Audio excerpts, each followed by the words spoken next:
Okay, I have absolutely no idea who the character Fred is supposed to be, but while trying to find movies that had John Cena in them because I'm a masochist, I decided to actually click on this movie for Netflix.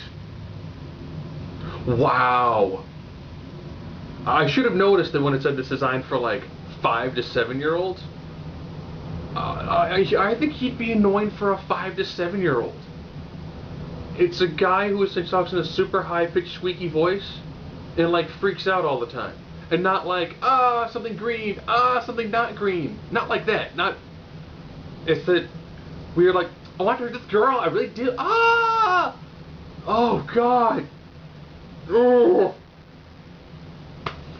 He has a voice like nails on a chalkboard. The sad thing is, the redeeming parts are when John Cena is in it. You can tell it's one of his earlier movies, and John Cena plays the part of John Cena, Fred's dad. And the first time you see him, he more or less tells him to man up, he's with his aggression, and then smashes a face on his head. The next time he shows up, he essentially gives him an attitude adjustment like onto the floor, and then like slams him on the ground. Then they have like a military dream. The next time you see him, he's all pumped and jacked, he's ready to take a nap.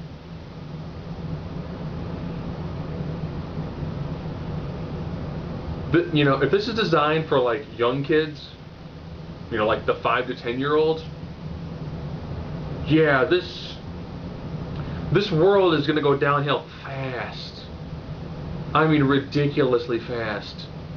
This guy actually makes the Wiggles seem like they're an avant-garde. Seem like they're really popular and really hip and like they're an amazing musical group. Oh. Oh. So, if you watch the movie with John Cena in it, by all means, do not watch this movie. This is like taint like bad. This is just wow. And I think this person probably makes enough money off of his YouTube videos that this is what he does for a living. For a living. And he's probably making more money than most teachers. That is a huge problem. This is the problem with society right here. It's Fred and the fact that there are enough people who will click on a YouTube video to see him do what he does. Beyond the whole, man, you want to be annoyed? Yeah, watch this. It's ridiculous. It's an hour and 20 minutes of him essentially getting to a girl named Judy. Maybe I should mention this. Judy lives behind his house.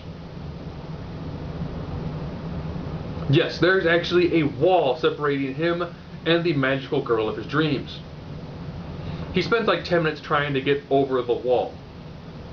Because if he goes to the front door, that's where Kevin's at, and Kevin's going to make fun of him and ruin his whole time trying to talk to this girl.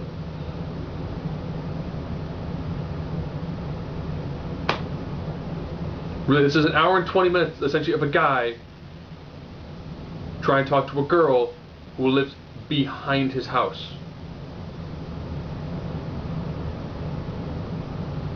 I mean, and then we've gone like a huge pseudo cross-country journey to try to find her. I should mention they also go to the same school, so